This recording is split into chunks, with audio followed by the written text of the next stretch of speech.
Guys, when you came up with the concept for this, what made you decide that the focal characters would be 10-year-old kids? That was the idea. We liked the idea of a group of kids that didn't really know that much about the Star Wars galaxy getting lost in the Star Wars galaxy and having to find their way home. Yeah. That was it. And then everything else was filling in what that means. Yeah, kids in space. Kids in space. It's set in the post-Jedi era. Was that always the place you wanted to tell that story? I mean, originally we would try to be flexible because we weren't sure, what kind of adventures or what things that could happen to them maybe would be tied into a different era. Yeah. But as we developed it, we found that that era was perfect because there's kind of less of a force out in the galaxy. It's a little more left to its own devices, a little more lawless. Yeah. And that helps with the pirates kind of having their time. It ends up being kind of the worst time for the kids to get lost in the galaxy, which for us is the best traumatic possibilities. Yeah. Those first 3 episodes that we've seen so far, there's lots of very, very sweet OT references, from camera shots to certain phrases. Was that something that you guys came up with as you were writing it organically? Did you kind of think this could be kind of fun to just drop these things in? How did that sort of develop? It was very organic. Yeah, you just try to be the biggest fan that you can, and as you're writing, something just emerges where it's like, oh, that kind of reminds me of that moment from whatever. Yeah, and sometimes it's for story reasons, like having it start with a ship being boarded. In our show, it allowed us to show what was different about these pirates. They're a little more raucous and chaotic. Yeah, you've seen ships be boarded before, but not by pirates. Yeah, that was a fun contrast. Definitely full on. The 4 principal kids that you've got in this show together are brilliant. What was the casting process like? It's great getting 2. George only had to get 3 people together. You guys have got 4. So how did you make that work, making that chemistry come together? It was a really long process, the casting, because we saw a lot of kids that are really, really great actors, but Richard Donner told me that you don't cast kids to play a role, you cast kids because of who they are. Yeah. So we always kept that advice in the back of our heads, and you're just waiting for someone that embodies the spirit of the character to walk into the room. So for us, it's actually just about patience and just waiting, until Wim walks in the room. Yeah. and he's like, "Hi." And you're like, there he is, that's him. That's a kid from the show. On Trafalgar Square this morning, those 4 kids are the 4 kids from the show. Oh yeah, So, absolutely. And after we cast them, we actually went back into the scripts and sort of punched it up to match their personalities even more, so that the kids could bring as much of themselves as possible. There is, on Atatin, a very sort of middle-class suburban aspect to where they live. We've seen all sorts of locations in Star Wars before.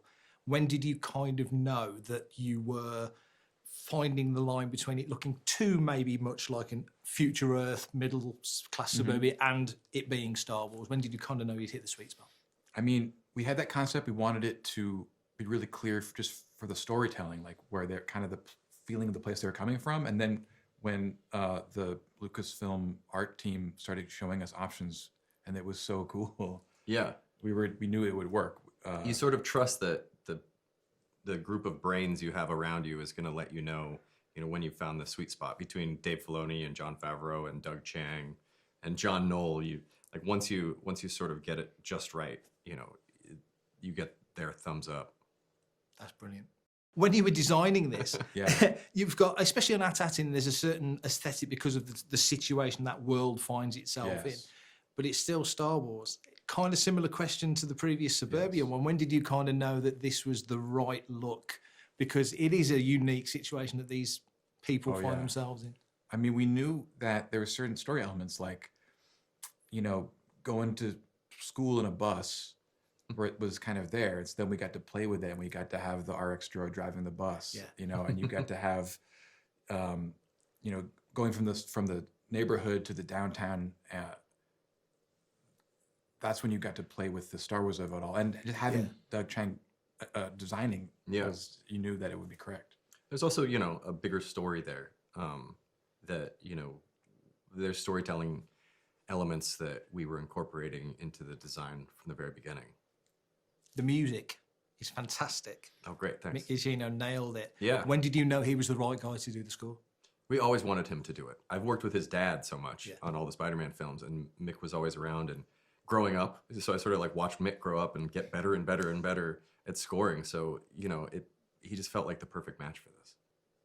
And ILM's work on this is, as always, exemplary. Yeah. Crazy. How exciting to be leading and steering this Star Trek. Kill me. I've done that once or twice. I'll Dave never Filoni live that. called me on that, Never yeah. live that down. That's a Star Wars project like you are, and see that sort of work up on the screen. Oh, it's like a dream. I've always wanted to work so closely with ILM and to be working not only with them, but with John Knoll as our VFX. It's crazy. And especially, you know, doing something like Neil, when we proposed doing this and having one of the main 4 kids be a huge special effects project, we weren't sure if we would be able to do it, but John Knoll was so confident that you could figure it out, because he's in the history of movies been like, let's do this new thing that no one's ever done before. Yeah. And having that, I think he was just interested in doing it because we didn't know how we would do it. Yeah, ILM is all about creativity first and then figuring it out along the way. Yeah. Fantastic. Like our hat is off to them because we could not, you know, people love Neil so far, and it's because of their bold choice to go for it. That's brilliant. We are out of time now. Now we are. Yeah, thanks. Thank you.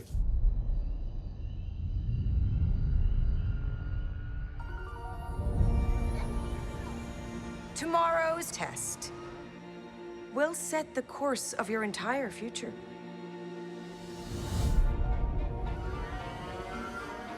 Don't you ever want to do anything exciting? Like what?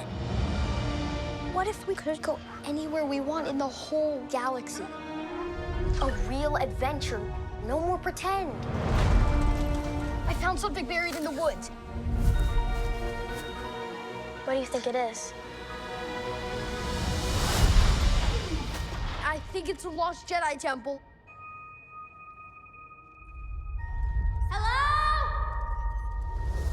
Be careful where you step.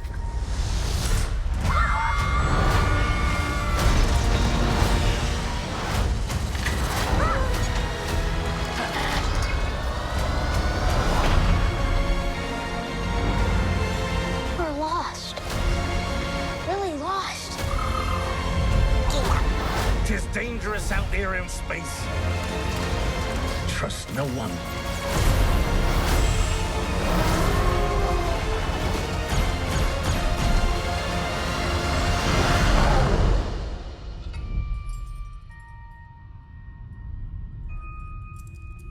You're a Jedi.